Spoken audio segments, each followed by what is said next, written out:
Good evening. It is November 16th, so I'm more than halfway through National Novel Writing Month. Just as an update, I'm only on page 46, 41, which means at the rate I'm going, I'm only going to be about a quarter of the way through what I anticipate to be the length of the guide that I'm writing.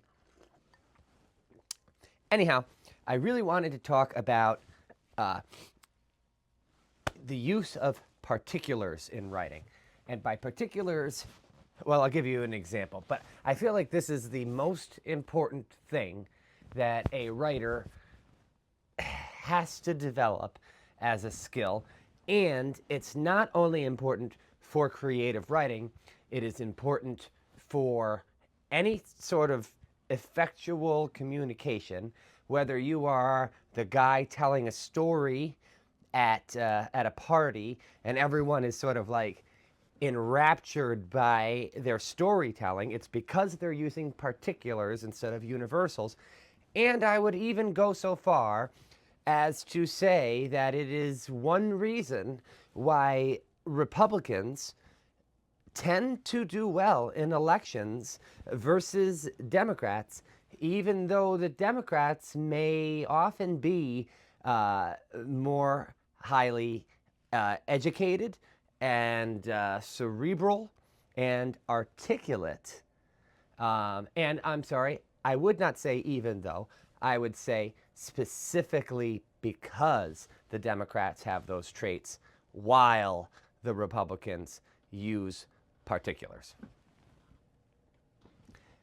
I also, while I'm on this subject, want to jump back about 2,000 years and mention something from Plato and really Socrates, their definition of forms versus particulars. And then eventually I just want to tie this all in to probably the most, I don't want to call it cliche, but like the fundamental golden rule of writing or good communication, which is show, don't tell. So when I say when I say particulars and the necessity for incorporating particulars into your writing, I guess I'll start with an anecdote. Back in 2005, I was in a creative writing class. The way these classes generally work is, you read short stories, you talk about why they are effective, but then there's also a workshopping component where each student writes a short story. Probably over the course of the semester, they write 2 different short stories, but they're spread apart over different weeks. And when you're not writing a short story for that week, everyone sort of critiques the 2 short stories that are under consideration for that week, which is also how amateur writing societies sort of work. Me and 3 women and 2 men have a writing group that meets once a month. We'll generally have one person's story, and then you workshop that story, and that's what you do for that month. I'll tell you the most memorable story that I can remember from 2005. I can't tell you, besides my own stories, really what any of those books are about. They're just not memorable. Not books, but stories. But I will tell you that I remember the name of one short story. It was called Snow Globes. And there were, the general, I guess, thing of the story was a girlfriend.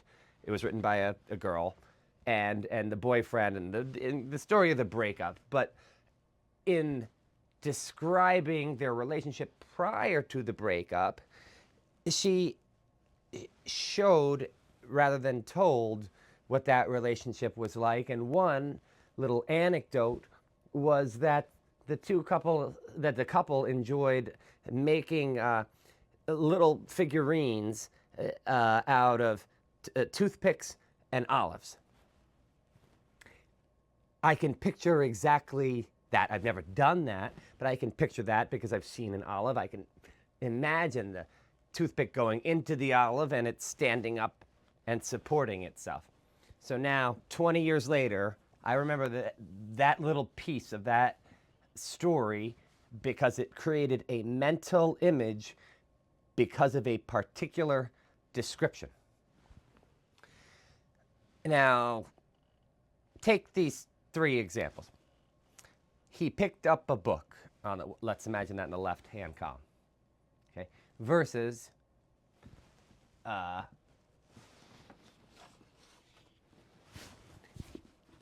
he picked up a Universal Standard Encyclopedia, Volume 7. It had a cover that had a lamp suggesting that knowledge is like a genie that comes out of a bottle. It was worn. You could feel the texture from the cover in little tiny squares as though a fabric. It smelled of old must and mildew. There was dust that adhered to the side of the pages. The pages, the writing, the font from a former era. Blah blah blah. Okay. He got into his car and he went to the grocery store. Versus he entered his Hummer and drove to Aldi's. You already now have a image of who that person is because they're driving a Hummer and they're going to Aldi's. Seeming like a weird juxtaposition. Whatever. I'm just making this up as I go along. She walked into the building and sat at her desk versus through the revolving door, pushing through the people, she scanned her ID, pressed the button for the elevator, she was not able to choose her floor, but the elevator knew based on her ID which floor to drop her off at, scanned her ID, again under a bunch of fluorescent lights. She sat within a cubicle with no windows. It's a totally different scene. You just know it's not in a rural area, it's in a city, right? I mean, but you haven't told that to people, you have shown that to people. I find it somewhat amazing that Plato and Socrates were talking about this concept of what they called forms versus particulars in the BC era. I'm not being completely accurate, but let's say 338, BC. Let's say the Plato's Republic. Fascinating book. I mean, anybody who is interested in the history of Western civilization, has to read Plato's Republic. I was given a copy when I was in high school, and then again I had to read it for a philosophy class. In it, it's ostensibly a dinner party where people are sitting around talking about the components of justice. What is justice? What does it mean? But over the course of the dialogue, Socrates pontificates on the best sort of society. He comes up with an idea, I would say, of justice, of basically the parts that are sort of doing what they need to do, functioning as they need to function in order for the whole to thrive. I guess is one way to kind of describe it. But he really goes off on a tangent. I mean, it's fascinating. He's talking about things at the end of this book that you would consider reincarnation. You would think as Eastern philosophy. He's talking about the soul. He's talking about learning as a form of recollection, that the birth trauma of your soul when you're born into your physical body forces it to forget everything that it knew before, and therefore as you learn over the course of your life, it is your soul remembering things that it already knew and will know again when it leaves your body and goes back to join this universal sort of energy of soulness that exists. I mean, really kind of some deep I would say, esoteric, almost mystical stuff that you do not normally associate with the logic and, I guess, cold consideration of Western philosophy that eventually went in a very monotheistic way that would never subscribe to these sorts of beliefs. But we're talking about a period before Christianity, but at the beginning of Western thought. And Socrates thought that knowledge was universal. So he described this difference between forms and particulars. A form, I would say, is the abstract idealization of a concept. So if you take a square, he would say, in the world, there are things that have squareness to them.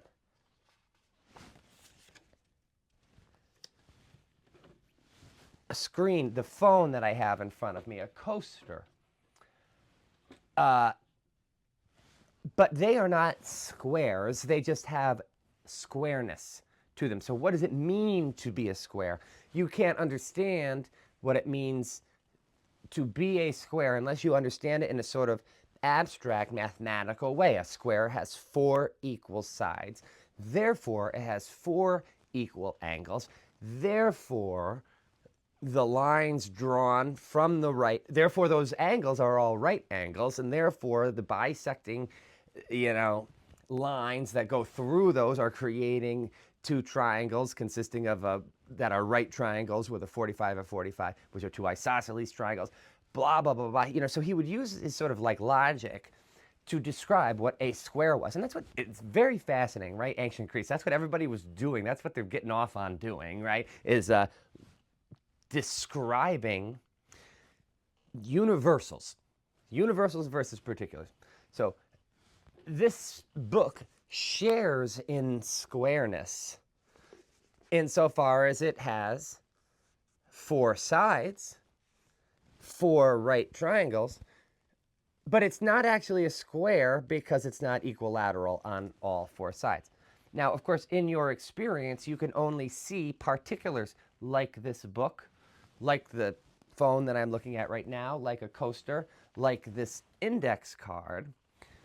Jumping forward 2,000 years, I would say that what actually happens cognitively is that you see all of these particulars and then you eventually abstract their qualities and come to recognize that there is something that this book and this note card and my computer screen have in common, which is that they are not shaped like this or like this, but that they are shaped generally like this. And what does that mean?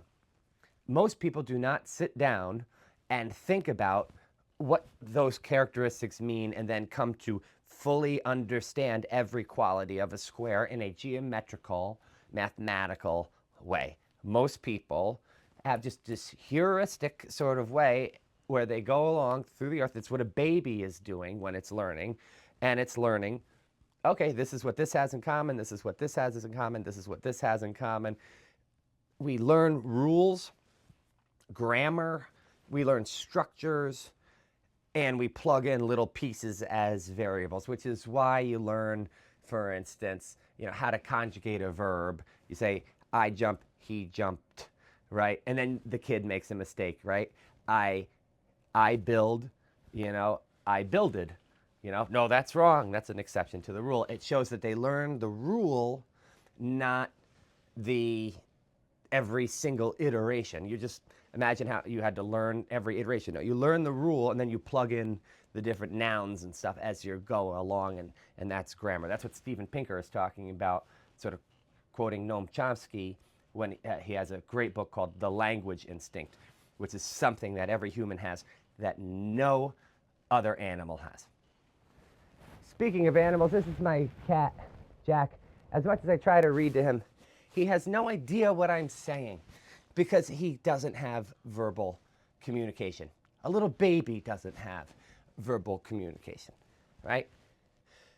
Once you learn language, then you become you become more human. And therefore, the better you are at using language, kind of the more effective of a human being you become.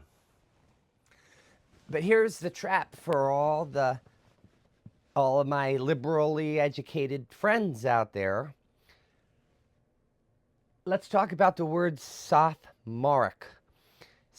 A sophomore is somebody who has a little bit of information and then really kind of goes with that and thinks that they have all of the information. A sophomoric person knows just enough to kind of talk out their ass, right? Without considering all of the different, pieces that go into something that you might learn over your junior and senior year, or with more consideration, generally. So I say that this is somewhat of a problem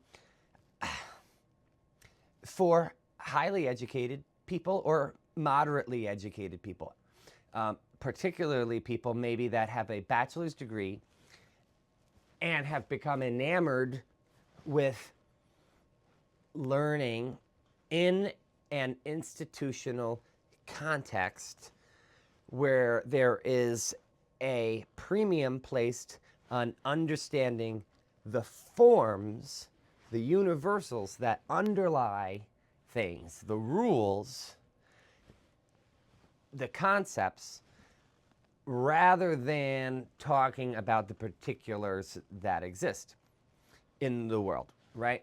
So you just develop this way of communicating when you're in college where you're using Latinate words rather than Anglo-Saxon words, and you are talking about abstract concepts instead of real world phenomenon that people experience on a daily basis.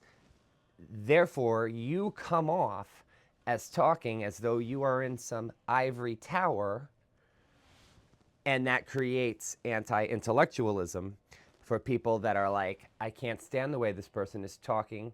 They're talking as though they're above me. They're using words I don't understand. They are acting as though everyone should understand the concepts and all that go into the concepts that they're talking about, but that required them to read several textbooks and go through lectures, etc. This is not something that the average person carries around with them, and it is off-putting. And if you talk in that way, your writing and your communication style become inaccessible to the average person. At best, it's like waving a flag to other people who have a very, very particular esoteric interest in whatever you're talking about so that you can form a little subgroup, and then good luck appealing to the masses. James Baldwin has a fantastic story that I'll talk about again when we talk about treble clef versus bass clef as you're telling a story, structuring it narratively. The last line of the story, this guy's playing piano. He's trying to not do heroin, which has ended up in jail, but he's really needed that. He's never such a good piano player as when he is high.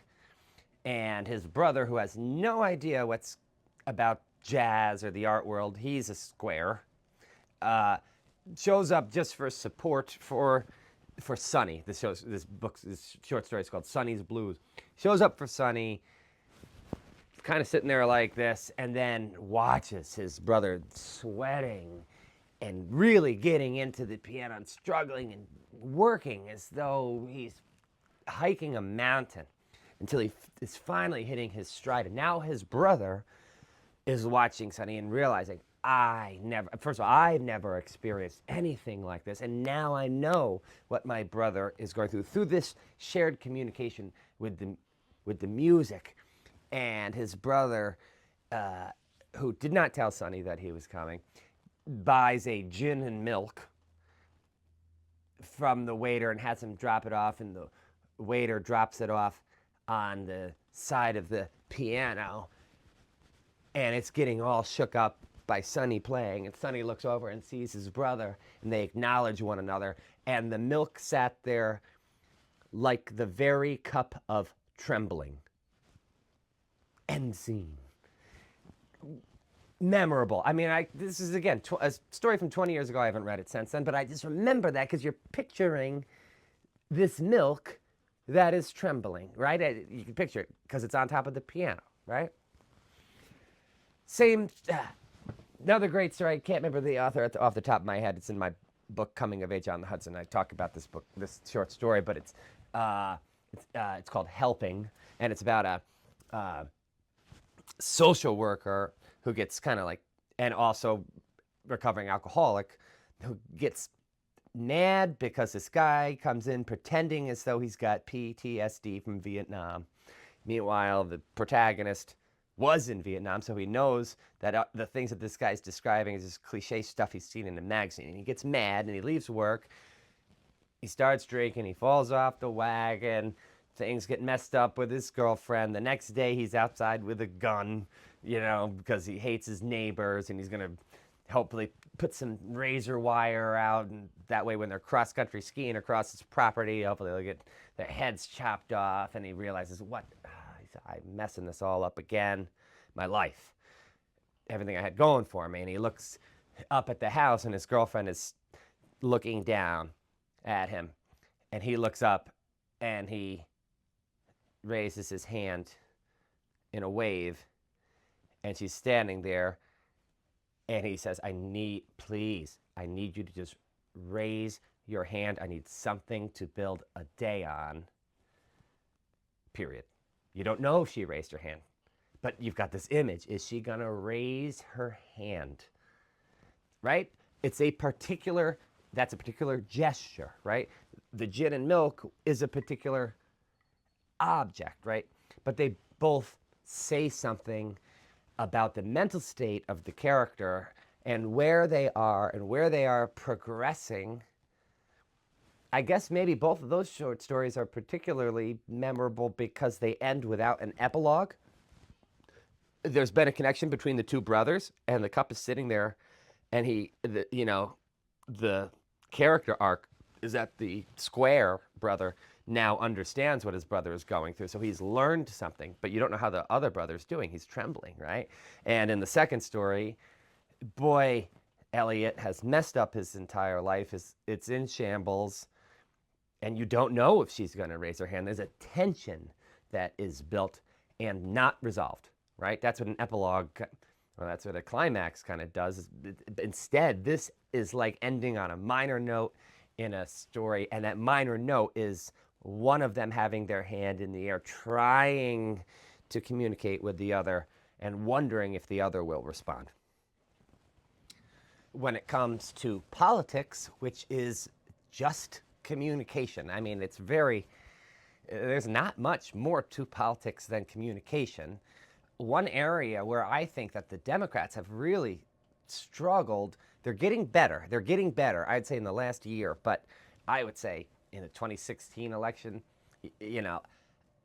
I mean, what you've got is highly educated, but somewhat sophomoric Democrats, right? You got out of your college, you're very idealistic, and you're running, and you're used to talking to other people in like a university setting, in an intellectual setting, and your vocabulary and your words are all abstract, whereas the Republicans are much more, I'd say on average, used to talking in a workaday sort of prosaic, way, using particulars to communicate with farmers, business people, etc. So you've got a Democrat talking about global warming, and they say, a 2 degrees Celsius increase in ocean temperatures is projected to result in a 78% decrease in the number of marine genera and a 53% decrease in the number of terrestrial genera over the next 50 years. And a Republican says,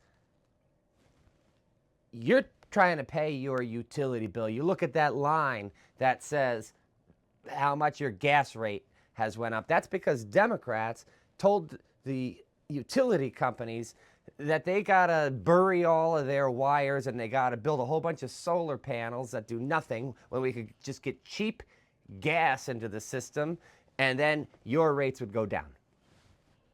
I mean, two different things there. One, it's a particular, it's in the Republican case, but also in the Democratic case, you're talking about like concepts and ideas, and you're not talking directly to the experience of the individual, and that's what particulars do. You know,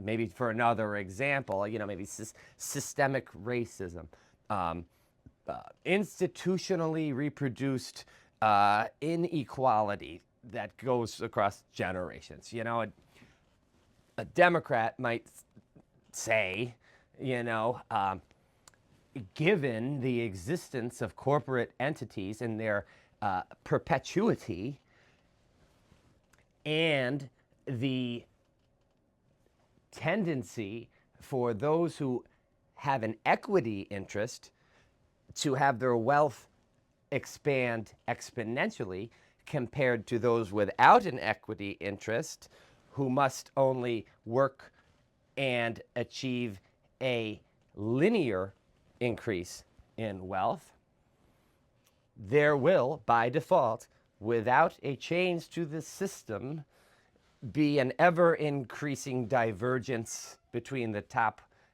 earners and the people who are in control of our means of production.